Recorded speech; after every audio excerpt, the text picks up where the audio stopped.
Hello students, welcome to Crack Neat Biology.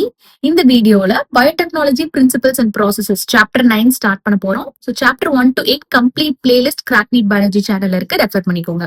Okay, so biotechnology அப்படின்றது as the name indicates combining biology with technology for human welfare.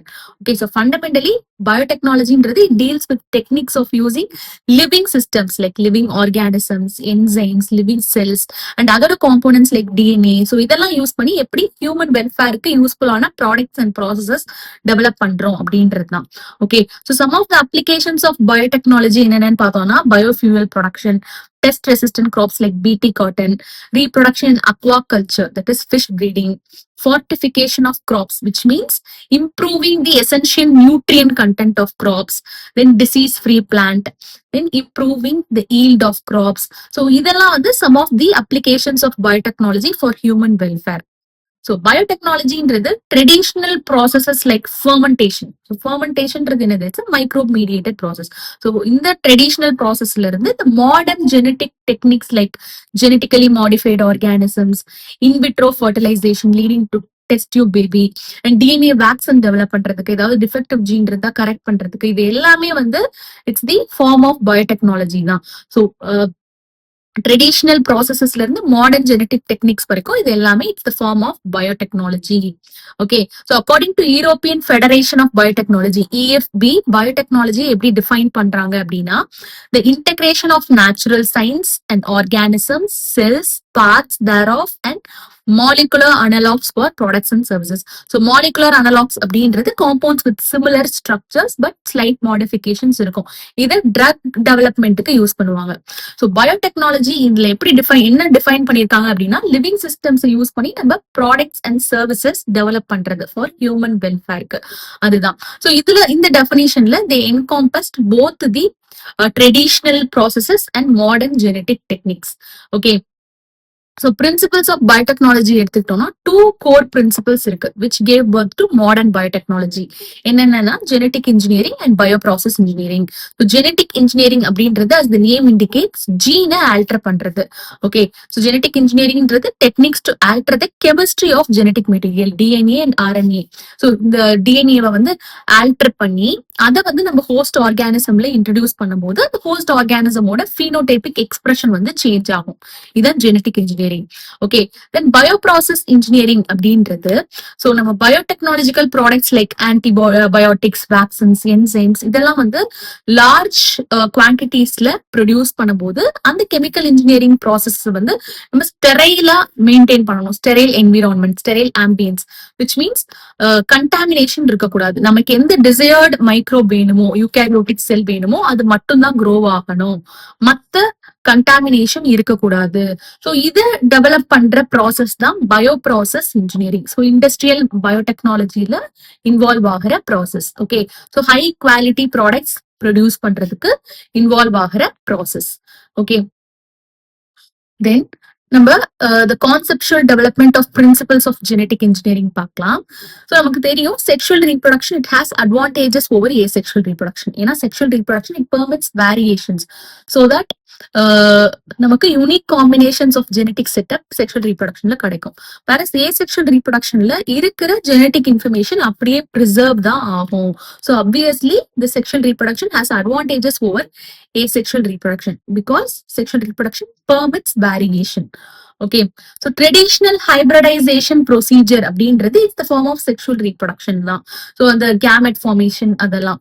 So இப்போ ரெண்டு different இண்டிவிஜுவல்ஸை வந்து cross பண்ணும்போது, அதாவது animal and plant breeding இதெல்லாம் cross பண்ணும்போது நமக்கு டிசைரபிள் கேரக்டரிஸ்டிக்ஸ் இன்ஹெரிட் ஆகும்.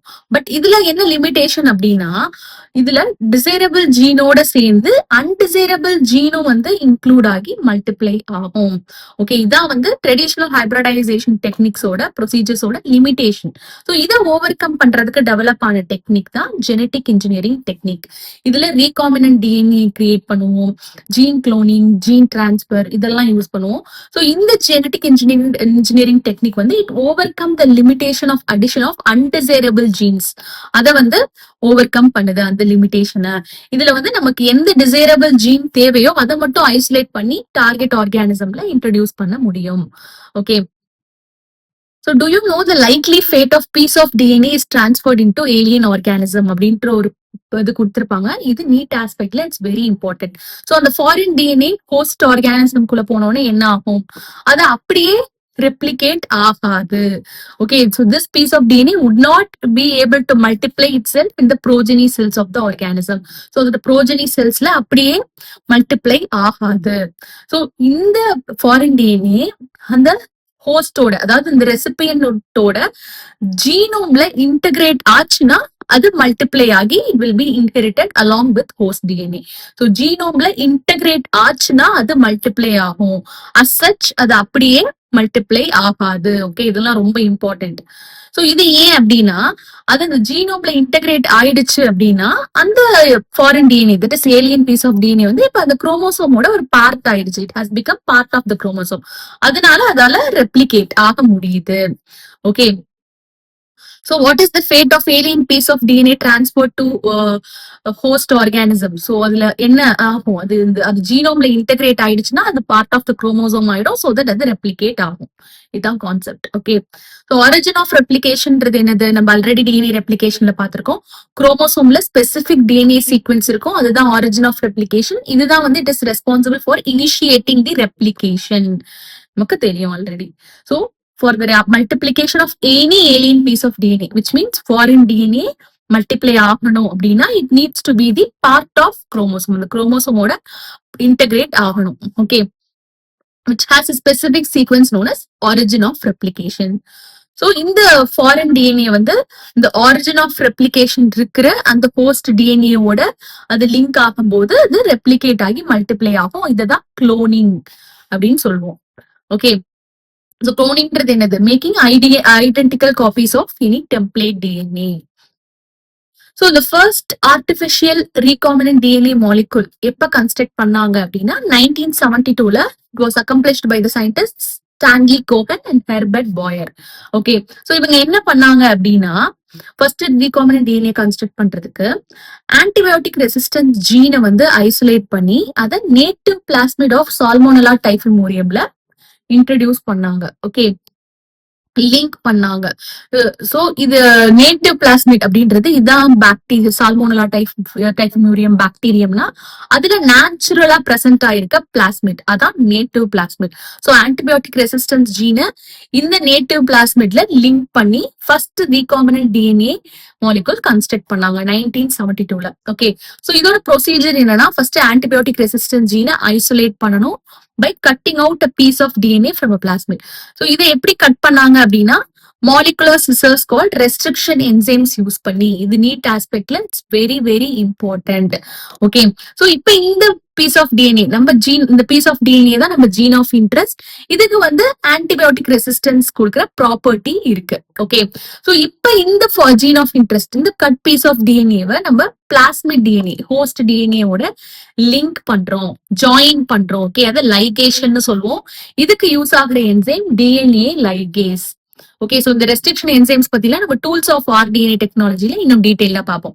Okay, so DNA ligase use பண்ணி இந்த ஜீன் ஆஃப் இன்ட்ரெஸ்ட நம்ம ஹோஸ்ட் டிஎன்ஏல லைகேட் பண்றோம். சோ நமக்கு ரீகாம்பினன்ட் டிஎன்ஏ கிடைக்குது. Okay, so see this picture. So host பிளாஸ்மிட்ல வந்து நம்ம ரெஸ்ட்ரிக்ஷன் என்சைம் யூஸ் பண்ணி கட் பண்றோம். அந்த ஜீன் ஆஃப் இன்ட்ரெஸ்டையும் நம்ம சேம் ரெஸ்ட்ரிக்ஷன் என்சைம் யூஸ் பண்ணி தான் கட் பண்ணுவோம். ஓகே, சோ இதை வந்து நம்ம இப்போ இதுல ஜாயின் பண்றோம் டிஎன்ஏ லைகேஸ் யூஸ் பண்ணி. இந்த நம்ம ஜீன் ஆஃப் இன்ட்ரெஸ்ட், அந்த ஆன்டிபயோட்டிக் ரெசிஸ்டன்ஸ் ஜீனை நம்ம ஹோஸ்ட் பிளாஸ்மிட்ல லைகேட் பண்றோம். நமக்கு ரீகாம்பினன்ட் பிளாஸ்மிட் டிஎன்ஏ கிடைக்குது. ஓகே, so இதுல ஒரு நீட் இம்பார்ட்டன்ட் கொஸ்டின் என்னன்னா, the DNA molecule to which the gene of interest is integrated. so இந்த ஹோஸ்ட் டிஎன்ஏல நம்ம ஜீன் ஆஃப் இன்ட்ரெஸ்ட் வந்து இன்டகிரேட் ஆச்சு இல்லையா குளோனிங்காக, இததான் வந்து வெக்டார் அப்படின்னு சொல்லுவோம். ஓகே, சோ ஃபார் எக்ஸாம்பிள் இப்ப நம்ம வந்து மலேரியல் இன்ஃபெக்ஷன்ல எடுத்துக்கிட்டோம்னா, அந்த மலேரியல் பாராசைட்ட நம்ம ஹியூமனுக்கு டிரான்ஸ்பர் பண்றதுக்கு அந்த மஸ்கிட்டோ ஒரு வெக்டாரா இருக்கு. ஓகே, சோ மஸ்கிட்டோ ஒரு இன்செக்ட் வெக்டாரா இருக்கு. அந்த மாதிரி இந்த ரீகாம்பினன்ட் நம்ம ஜீன் ஆஃப் இன்ட்ரெஸ்ட் இருக்கிற இந்த ரீகாம்பினன்ட் பிளாஸ்மிட் டிஎன்ஏ நம்ம ஜீன் ஆஃப் இன்ட்ரெஸ்ட அந்த ஹோஸ்ட் ஆர்கானிசம்க்கு டிரான்ஸ்பர் பண்றதுக்கு இது வெக்டாரா இருக்கு. Okay, So the DNA molecule to which gene of interest is integrated for cloning is called vector. இது நீட்ல கேட்டிருக்காங்க. ஓகே, ஸோ நமக்கு ரீகாமினன்ட் டிஎன்ஏ கிடைச்சிருச்சு. ஸோ இந்த டிஎன்ஏவை வந்து நம்ம ஈகோலைல வந்து டிரான்ஸ்பர் பண்றோம். ஓகே, ஸோ இந்த ப்ராசஸ் டிரான்ஸ்ஃபர்மேஷன் அப்படின்னு சொல்லுவோம். ஸோ இந்த ஈகோலைன்றது bacterium similar to salmonella, bacterium closely related to salmonella. Okay, so இப்போ நம்ம இன்ட்ரடியூஸ் பண்ணும்போது அந்த ஈகோலையோட டிஎன்ஏ பாலிமரேஸ் என்சைம்ஸ் யூஸ் பண்ணி அந்த ரீகாமினன்ட் டிஎன்ஏ வந்து மல்டிபிள் காப்பீஸ் ப்ரொடியூஸ் ஆகும். இதுதான் வந்து நம்ம cloning of antibiotic resistant gene in E coli அப்படின்னு சொல்லுவோம். ஓகே, சோ இந்த ப்ரொசீஜர்ல என்னென்ன பண்ணோம்? First isolation, then cutting using restriction enzymes, then ligation, then transformation of the recombinant DNA to host cell. Okay, then cloning ஆச்சு நமக்கு. ஸோ இதான் procedure. Okay, so 3 basic steps in genetically modifying an organism என்னென்ன?